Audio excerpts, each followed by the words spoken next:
Hello, Internet. The Morgan You Know podcast network presents Balls and Brew.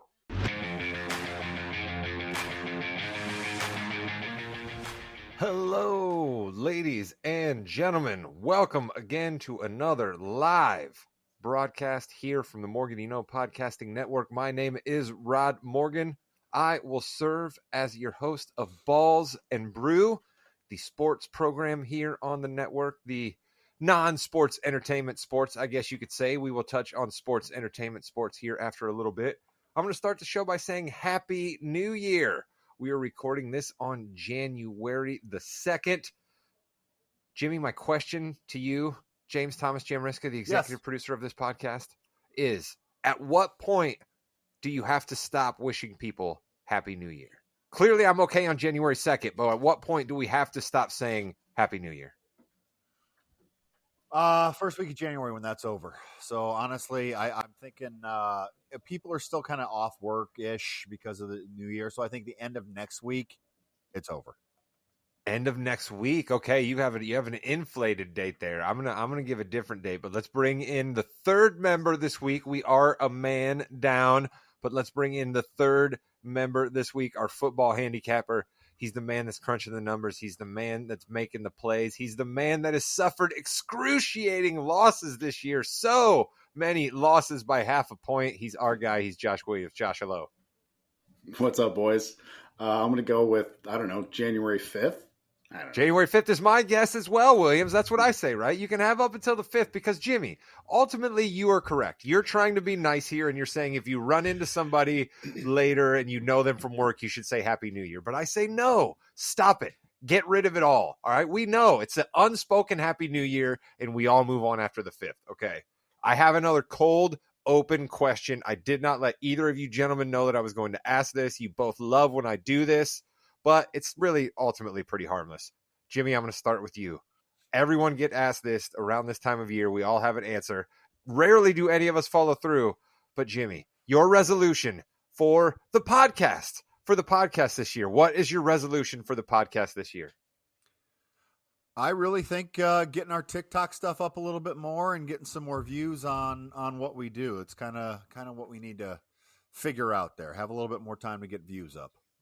Jimmy, that is an earnest and true answer. I love that out of you. My resolution for the podcast is not as earnest as yours. Mine is, of course, a little more humorous. Mine is I'm going to take it easier on Chris. All right, I am. Chris is not here with us this week. He is away on assignment, but I'm going to take it easier on Chris, Jimmy. Now, Williams, what I mean by that is I'm still not going to let Chris off the hook, right? If he's got some sort of crazy, insane theory, I'm going to pin him up against the wall a little bit. But there's some times where I'm a little bit too dipped in acid when I'm taking in our good friend, the old man. So my resolution is that I will be nicer to Chris this year. Williams, your resolution for the podcast is what? Maybe to get you guys more on board with college basketball, like before March Madness swings around. Okay. Maybe we could have a couple lead ups because college basketball, state of Indiana, is fantastic. I love March Madness. I love the tournament. It's the best tournament in all of sports. So yeah, maybe get you guys. I know you guys love the NBA, but maybe get you guys a little bit more interested in college basketball. I was about to turn it to the NBA there and say, well, you could definitely interest me in Ron Harper's kid updates near the end of the year and Cooper Flagg updates near the end of the year, right? I mean, the boys that are going to be at the top of my draft board, I'll definitely follow those guys. Yeah, and Ron Harper's kid, Dylan, is not playing tonight against IU. So it would be in IU's best interest to win a home game when Dylan Harper is not playing. Nice. Love that right there. Williams, let's do an update on our wins league record right now before we talk a little bit of college football. I'm wearing the Irish sweatshirt here. The Irish have just beat Georgia. Cheer. We're going to get to that in just a second. But Williams, what's the wins league looking at going into the final year here? The final, not year, week. Wow. Yeah, complete opposite for my picks. I've been running like pure gold in the wins league. I had another 7 wins last week, so I'm up to 85 wins. Man. And then Chris, Rod, and Jimmy, you guys all had 3 wins last week. So Chris is at 52, Rod is at 64, and Jimmy's at 55. That means Chris needs 3 wins more than Jimmy in week 18 when we have partial starters playing, partial bench players playing to catch Jimmy for third place. I have solidified second. I feel good about that. Williams, you were putting up a huge wins league total. You knew the teams that were going to win. As you said, you've given yourself a little bit of guff about this. You knew the teams that were ultimately going to win, but you weren't able to parlay those winning teams into too many wins throughout the year. But that's all right. Such is gambling. Jimmy Jam, speak for yourself going into the final week of the year. How do you feel? Will you be in the basement? Will you topple our old man friend? Oh, I'm going to continue to win. I am very, very good at NFL predictions, and Chris is not. So I'm gonna do very well, I think, in the final week. The Giants are going to win again because the Giants are going to giant. So I'm fine with it. Oh, Jimmy. All right, fine. All right. I know some of our fans out there, kids, they are waiting. They've been wondering what in the world. I will say, Jimmy just brought them up right there. The New York Giants. Indianapolis, Jimmy. Hey, Jimmy Bob, turn it up. All right. I don't know if you're watching live or if you catch later in podcast form, my man, but turn it up. All right. That you thought it was bad when you had to come down into the locker and say Carson Wentz was never going to quarterback your football team again, my man. That was nothing compared to what your team did when they went to New York and laid an egg last Sunday. This Giants team hasn't looked that good in 2 years. Okay. Drew Lock hasn't looked that good ever in his career. Every single person out there said the Giants did not want to win, should not want to win. And what did they do? They went out there and looked like an absolute world beater. You had guys that looked like they were quitting. A. Rich, we know nothing about him. Then all of a sudden we're told that he's not going to play. People start questioning Richardson. And then it comes out that he absolutely couldn't walk at points during the week. What is going on down in Indianapolis? Gus Bradley shouldn't have been allowed. See, yes. Jim, I'm fired up. I can't even speak correctly. When I start misspeaking, you know I'm mad. You shouldn't even let Gus Bradley on the plane and leave New York. You let him come all the way back to Indianapolis. You let his key card work to get in the building. You let him come out and say a bunch of nonsense at press conferences on Tuesday. No accountability in that building whatsoever. I don't know that I want to advocate for a complete clean house, because in my old advanced age, I see the chaos that constantly churning through people creates for sports teams. But what happened on Sunday is a disgrace. And if Jim Irsay has a reputation for being crazy, why wasn't he crazy? He just started firing people immediately. Jimmy, you're down there a little closer to the fire. What happened? Why did we not just get immediate firings? Why is he allowing everybody to play this last week versus Jacksonville? Well, you can't fire everybody, Rod. I guess you could. He just wants to get it over with, and then I think there's going to be a lot of discussion on if we just take care of everything. Every single team in the AFC South has won 2 AFC South championships over the past decade, at least. Colts have won 0. Anthony Richardson it still hasn't played a full 17 games, in his career, so we don't really know where he is with that. And Steichen he seems like a good guy, but all these reports coming out, apparently anyone can do anything they want to in the locker room. I saw some of those too. That's bad. You're right. Everybody loves the cool uncle when the cool uncle is like just sending them like their first print CD, right? You know what I mean? Like you get your uncle sends you your first print CD because your parents say Prince is too explicit for you to have. And that's cool, right? But then when your parents actually leave you with the uncle for a couple hours and you come home and there's marshmallows all over the wall and mom's vase is broken, right? And the kid is absolutely puked all over the couch because he did nothing but eat candy all night long and drink soda pop. That doesn't really work. And it seems as if that's what's going on down in Indianapolis. Williams, you are our coaching guru on this podcast. You are a personnel guru on this podcast, our coordinator guru. What is the answer for my Colts? Yeah, I'm not sure. I mean, first of all, Gus Bradley he should not have even come back this year. Like similar to Matt Eberflus with Chicago going into this year, they shouldn't have brought him back. And so I think Chris Ballard needs to probably go. Like Jimmy said, he's been the GM for 8 years, and we can all probably agree that the AFC South hasn't been the best division, and he has yet to win a division title with the Colts. When I found that out, I was surprised. I thought that for sure the Colts had won a division in the last 8 years. So, it's just that was a pathetic showing. That's 3 out of the last 4 years where coming down to the last 2 weeks, you could have possibly made the playoffs, and you put up that stinker. So, yeah, no bueno for the Colts.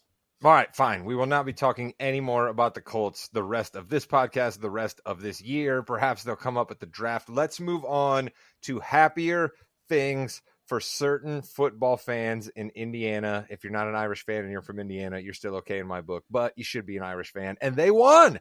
They beat the Georgia Bulldogs in the delayed Sugar Bowl. The game wrapped up just a couple hours ago, 23-10. I will admit early on in the game, I was a little worried. It looked like Georgia was a little faster, a little bigger, a little stronger, and it looked like Notre Dame was going to have to win through trickery. Then there were a whole lot of orange flags. It seemed like every time there was a huge play in that game, there was an orange flag that was thrown. But Notre Dame comes out on top. And Williams, I will say, I think Notre Dame came out on top because of coaching, aggressive coaching. Marcus Freeman going for it on fourth down paid off for Notre Dame more times than it didn't. And you talk about that so often.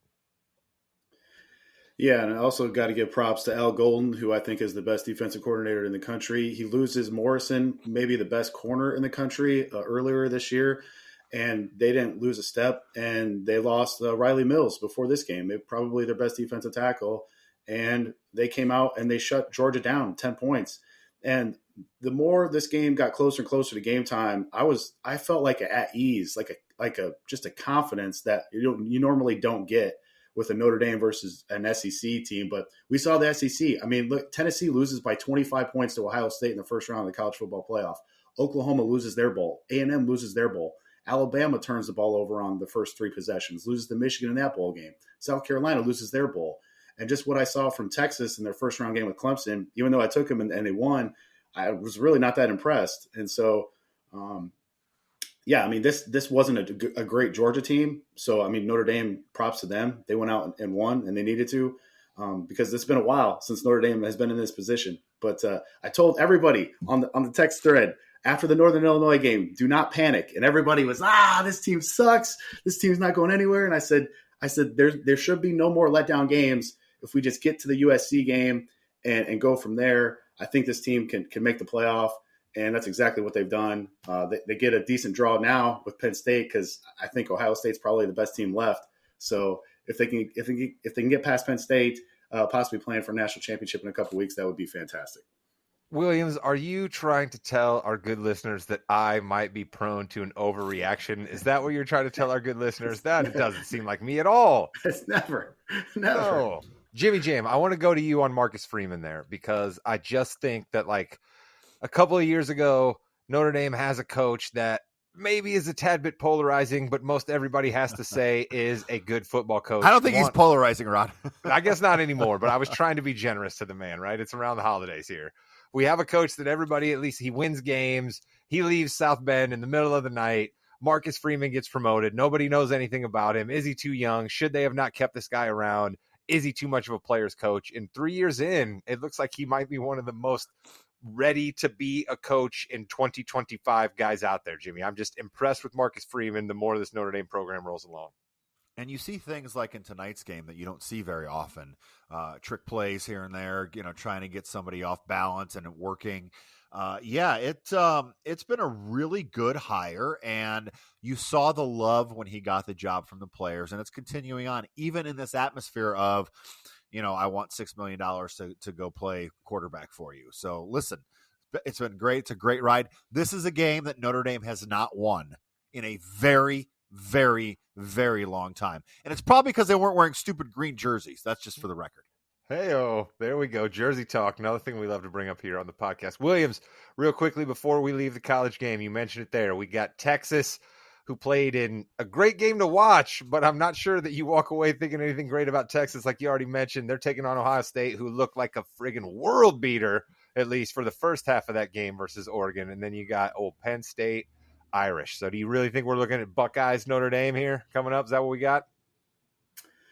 Man, that would be fantastic. And I will remind everybody who said that IU shouldn't be in the playoff, those are the only two losses that the Hoosiers took this year. So, I mean, Chris would be so proud of you right now. Shout out to our guy, Chris. Yeah. I mean, I still don't get that because in the 10 years of the college football playoff where there was 4 teams, so those 20 games, 14 of those 20 ended in 2 touchdowns or more. So you were going to get those games regardless. So the fact that everybody was up in arms that Indiana was in over an SEC team just never made any sense to me. So, all right, but yeah, that's fine. I think Ohio State is going to roll Texas. The Notre Dame Penn State game should be a brawl, and I've been down on Penn State for about 30 years, but they've actually played. They've actually played really well. This is the best I've seen Penn State play their last two games in the last 30 years. So, should be a good game in the Orange Bowl down there in a week. Let's go. That will be happening next Thursday. That will be going on probably while we are recording this podcast, unless we change our recording date. That will be released later. Mr. Williams' overall record picking NFL teams. It's not important. All right. It's not important. What is important? All right? Not on the betting show. Nope. Not important. What is important, Jimmy? No, listen, I'll land the plane here. All right. What is important is that he does the work. Okay. He lays the case out for you and he says, this is what I think. You're out there making the plays. Okay. He's not pressing the buttons in on your app. Williams is not behind you making the plays for you. He is just laying out the information as he sees it. And as I see it, he still has one more chance to go 3-0. And like the game of golf, Jimmy, all you got to do is end on a high note.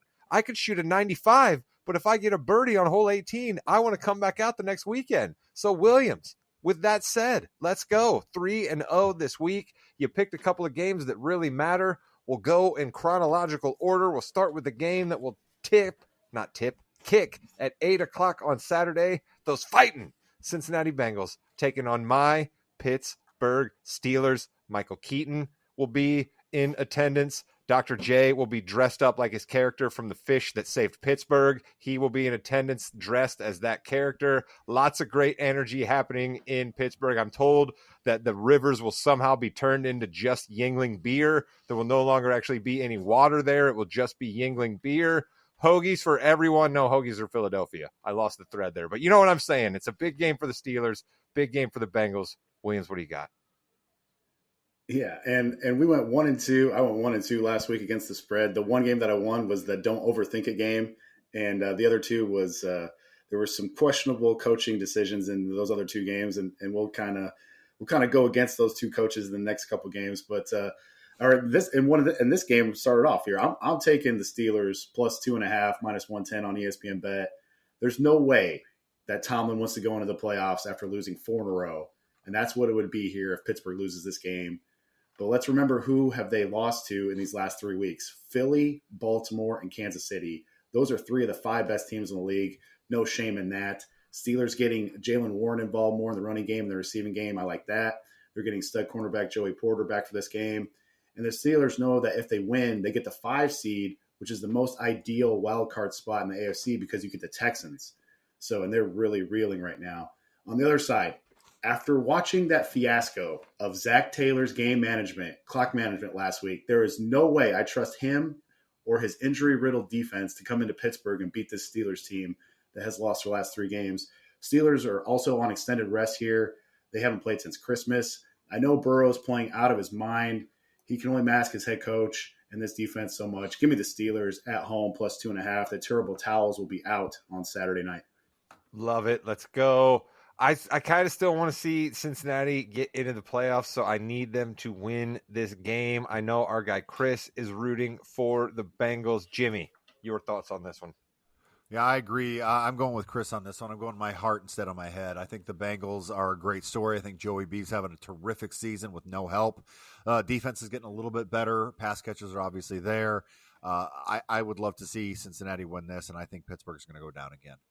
Yeah, man, because if Cincinnati doesn't win this, we're left with the stinky Broncos team in the playoffs. Williams, let's just dispatch with this Broncos team right now. They're taking on the Carson Wentz-led Kansas City Chiefs. Let's go. No, let's not go. Carson Wentz, I can't stand you, Carson Wentz. I'm so thankful that you aren't – actually, I'm not thankful that you aren't somehow involved in my Colts season because I wish that we still had a shot for the playoffs and we didn't choke it away last week. But we all know my thoughts on that. So let's focus on this game, Williams. The Chiefs, do they want to win this game? Will they try to go into the playoffs with only 1 loss, or are they basically just going to punt it away to allow Sean Payton into the playoffs?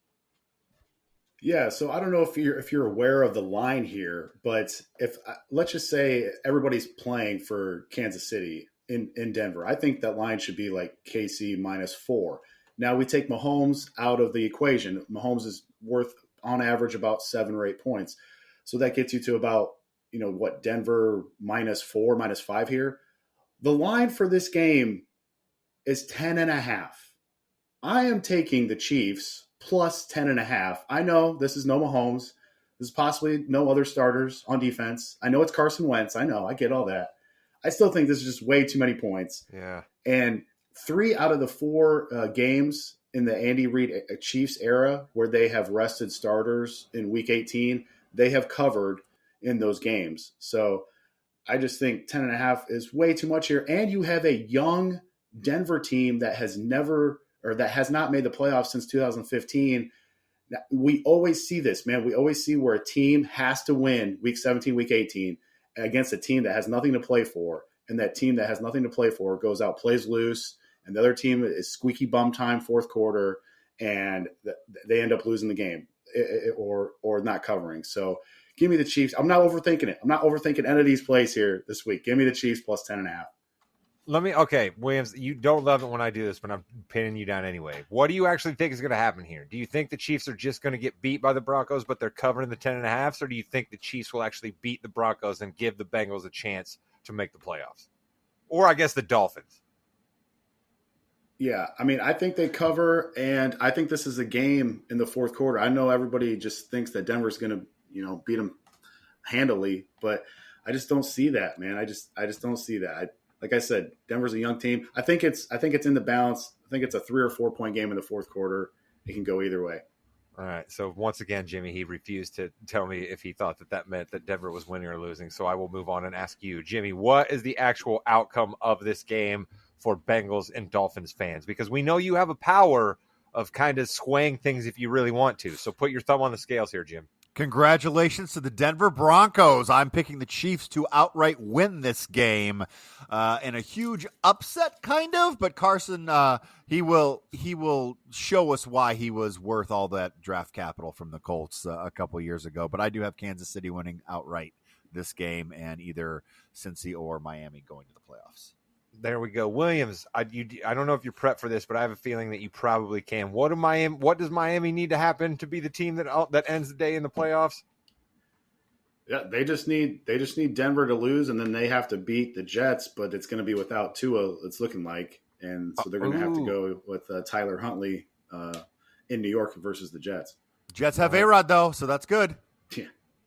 Hey, that's right. No Aaron. Yeah, there we go. All right, well, let's move on to borrow a term from the Rose Bowl and apply it to the NFL, the granddaddy of them all. We are ending the year with a game almost like any other. I'm not sure the NFL has ever had a game like this. 2 teams with this many victories battling out to win the NFC North. One of these teams is going to be a wild card team, Williams. That is absolutely wild to think about when it comes to the NFC playoffs. We kept counting out Sam Darnold all year. Well, maybe not you and us collect, but you know what I mean. People just kept saying, when is Darnold going to turn into a pumpkin? It hasn't really happened. The Detroit Lions have no one on defense, but they keep fighting for Dan Campbell. What do you got for us handicap-wise? Maybe my best call of the year, I said Sam Darnold is going to be a top 10 fantasy quarterback this year. And yeah, so maybe there's something to hang my hat on. I'm going with, I know it's square. I know this is probably maybe the most square bet I've made all year. I'm going Minnesota, Detroit over 56, -110 on Caesars. Tell me, who is getting stops in this game? I mean, these two offenses, Kevin O'Connell, Ben Johnson, they are clicking. I mean, Detroit scored 40 out there in San Fran the other night. And Minnesota, I mean, they put up these two teams combined for 60 points the first time they played.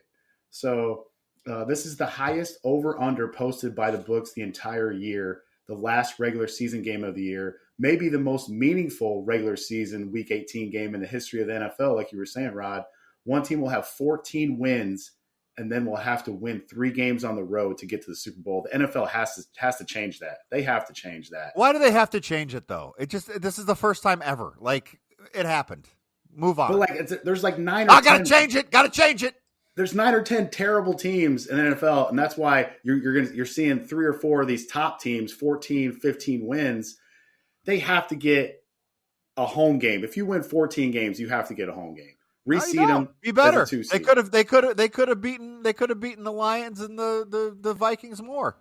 Also, I'm with you. Win this game. That's how. Yeah, that's how you win this game. Also, this is terrible because the Packers, whatever. If you're a 5 seed, they're going to end up. They could possibly end up playing each other in the second round. That's why you have to reseed this. It's not just for the first round. No, let's just get the best. Listen, let's get the best games out there. What do you and I care? We're not Lions fans. We're not Vikings fans. What boo-hoo for them? Whatever. The Purple People Eaters. Who cares? Let's go. The only thing I know about Detroit is that WrestleMania 3 was there and it was a big deal. All right, that's the only thing I know about Detroit. Nothing else matters. Cars, whatever. Motown, whatever. Doesn't matter. Sorry, Detroit. That was just for the 23, bit. I was at that one. That was good too. That was just for the bit. Also, WrestleMania 23. Exactly. We'll talk more about wrestling there soon. All right, there we go. I see this game coming down to Kevin O'Connell's crowning achievement. All right, we've got a little more momentum for him here these past couple of weeks that he has to be coach of the year. And so I think this is just going to be another phenomenal game plan by him. I think Dan Campbell and the boys are going to fight, and they're going to fight hard because that's what they do. But I think Darnold has shown and O'Connell has shown they're good when it comes to late game situations. They might be one of the best coach teams in the league. I think that matters in a game this tight. Give me the Vikings crowning achievement. Jimmy, your thoughts? It's the Lions. It's Dan Campbell. I'm all in. They're going to win. I love what he did last week. Let's just keep it going. Play for him. Play hard. Go Lions. Sorry, Lions fans. Williams, I have one other question for you that you did not prep for, but I have a feeling you'll still have a good answer. What do you think about Saquon Barkley sitting and not going for the record?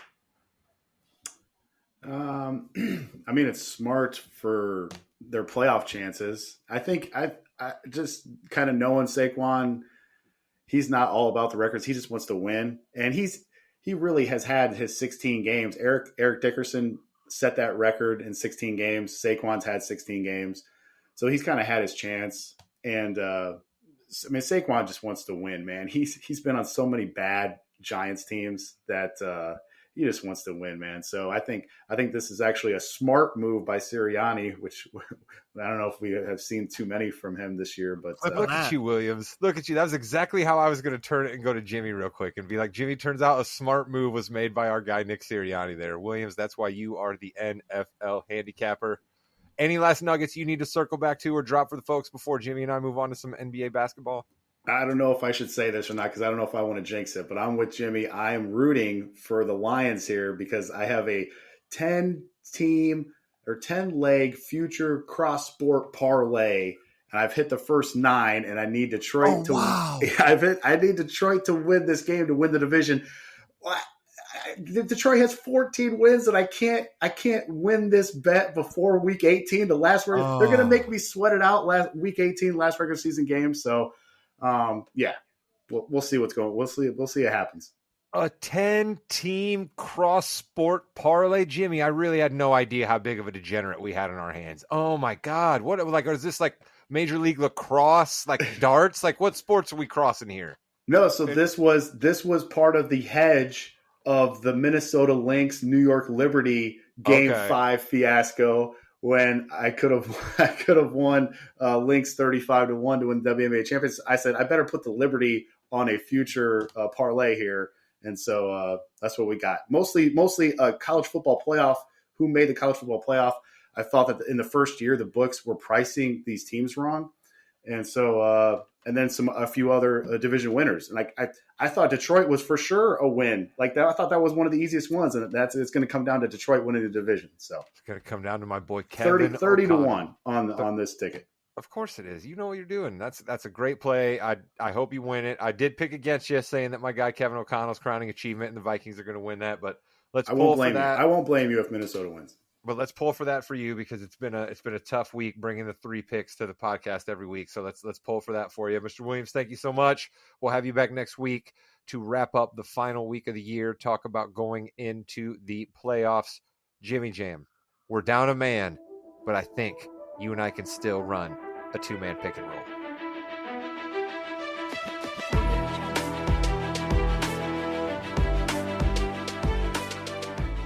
Welcome to the Fast Break, the fastest 15 minutes in the NBA. Jimmy and Rod are here. Chris is not here, unfortunately, so we will not have the Kings hardwood hierarchy this week. However, we do have the reigning, the defending Wins League champion is still here. Week 10. Rod, it finally actually happened. I did not have to win a game from last week to this week to still be winning our Wins League champion. I would have been up by one game still. 185 wins for me. I'm good. Yeah, it's working out pretty well for you. You know that my team tends to rise and fall with the Boston Celtics, and the Celtics are on a bit of a rough patch for them right now, so I'm not putting a lot of W's up there for the Celtics, so that kind of hurts me a little bit there. But hey, listen, you have a way of extracting value in the NBA picks, right? It doesn't go as well for you in the NFL picks, right? No, I think you use the same idea, right? You're trying to extract value in the NFL, but you make a bet in the NFL and it doesn't go right for you. In the NBA, it does. So I gave you the round of applause. You get kudos as the reigning, defending, longest rating, right? Because basically you ran this I haven't board ever last lost. year. Yeah, this is like a 2-year streak. I put all my money in on Cleveland in both sports. Yeah. The only issue was one of them had Deshaun Watson, the other did not, and that's why I'm doing so well. I laughed at you for both. There. Also, to be Yeah, you fair, did. I laughed at you for both, and I was only right one time. You were only right one time. We have an All-Star game coming up, Rod. That's so weird. Yeah, it's. I don't really know how the game is going to be played, and how these. There's 4 teams right now. I believe so. I believe it's like the All-Star. Right, there's 24, right? Because you got 12 and 12. So divide them by 3, or divide them by 3 teams, Cool. get you 8, 8, 8, right? And then I Yeah. think it's the sophomores and the rookies, right? Like whatever team wins that thing the night before. It is funny because I've heard this said multiple times. You know, when you're playing pickup in the gym, you don't want 2 subs. You never want 2 subs. You should have just gone with 6, 6, 6, 6, and 6 and been done with it. But doesn't this go to the fact that none of these guys really want to play anyway? So they're going to have more subs because these guys still aren't going to want to play minutes even in this format, right? Like we're desperate to try to get these guys to play, and they're just not going to. I think the closest we ever got to it was that Elam ending the 1 year where everybody wanted to honor Kobe. That was the closest we ever got to dudes playing hard. Well, the NCAA football, they figured it out. You know, people were always just going to the pros, not playing in bowl games. This tournament has helped that a lot. Okay, so a lot more teams have a lot more players going. Maybe this will help too. But our winners right now, as far as the fan vote goes, Giannis has 1.7 million votes, followed by our boy Jokic with 1.4 million votes. Rod, have you had a chance to look at these listings so far?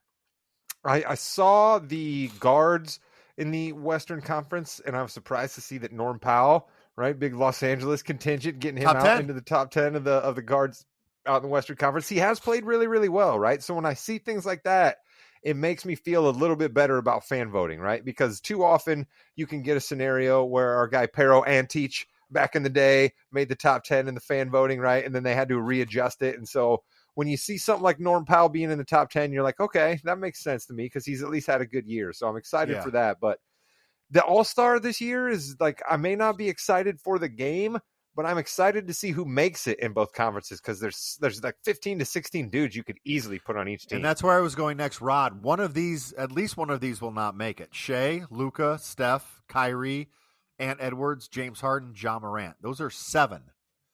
I don't think they're getting... The first answer right now, unfortunately, is probably Luka, right? Like that's the thing we always do in these times where it gets tough to cut guys. You cut for health, and since Luka's out right now, and it seems like it's going to be a couple more weeks, he's probably out right now. So that's the first cut you'd make. But yeah, you're right; those are great guys, and I want to see Ja Morant there just because it's been a rough couple of years for him, and he's an exciting player. But he may lose out to a guy like Steph Curry, Jeff, because where is the All-Star game this year? I believe it's in Steph Curry's home arena there, so in the Golden State, if you will. So, yeah, he's playing. There's no question about it. He's going to be in there. It's going to be a love fest for no Steph. question. I mean, LeBron's not a guard who we're talking about now, but no question that he's in there as well. Yeah. Is Victor going to make it? He has to. Like, honestly, right now, Jim, we're not doing the table. We like to wait until after the All-Star game before we break out the table here on this podcast. But if we were doing the table, Jim, don't you think Victor would have to have a seat? Like, I'm not putting him at the head, but don't you think if we did the table right now, he'd have a seat? It's like an extended family table, I think. Okay, so if we put like the big wing in the middle and we made it longer. Yeah, I think you put the leaf in the table. Have Victor. Leaf. I said wing. Look at you. Thank you for the pickup. It's okay. No problem. Yeah, you're right. The Spurs aren't good enough to justify him being there, but like he's definitely going to be an All NBA guy, right? I mean, he's definitely going to be a top 15 All NBA guy, so that should mean he's an All Star, right? You just said it yourself, Rod. There's like 32 people that are worthy of All Star votes right now. But isn't Victor's basically averaging like almost 30 points, double-digit rebounds, 4 blocks, and he's shooting like 56% and like 30-something from 3. I mean, like, that's insane. I mean, I know Jokic is insane, but that's also insane. And honestly, you don't have to have any guards, honestly. So, I mean, really, well, because I think Anthony Davis also is... That Eastern Conference gets pretty slim. Well, yeah, but Victor's on the West. So, I mean, yeah, I know.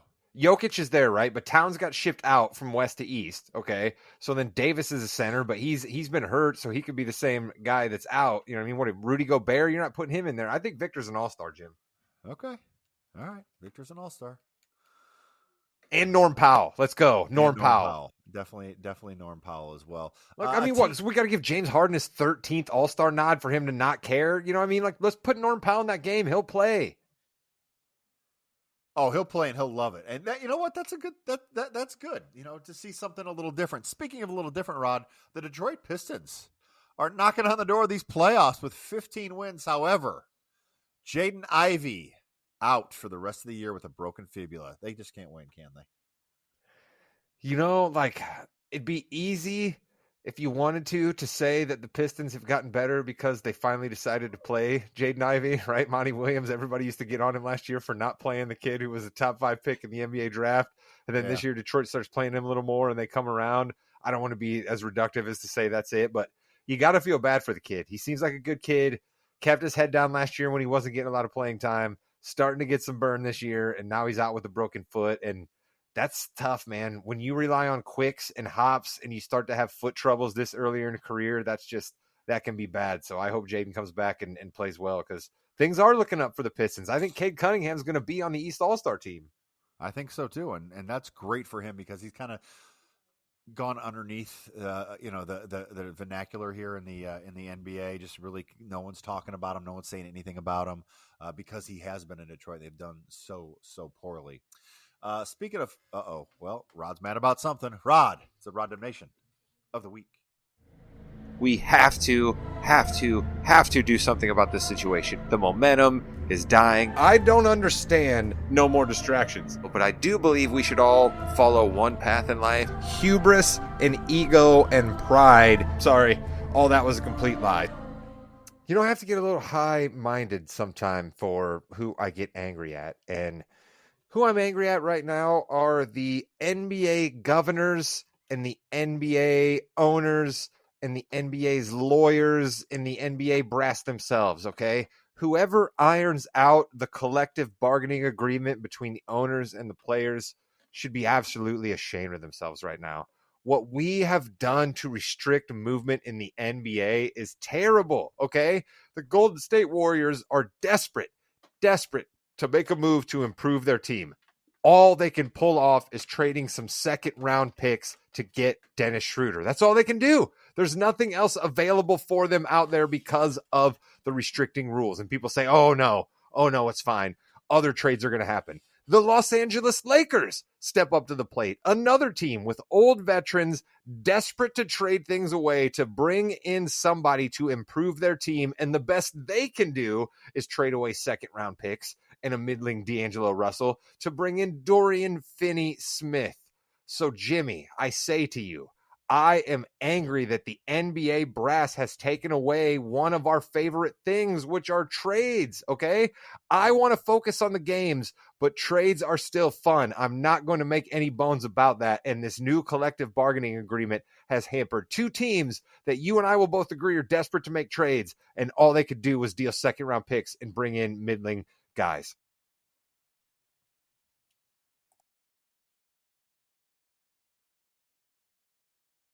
Look at me pulling a Rod Morgan there. I've got my my mic off, but they're teams people want to watch, Rod, and not being able to make moves is hampering that. So I agree with you completely there. I think that the NBA really messed up on this, and the Players Association did too. Like, why would you do this?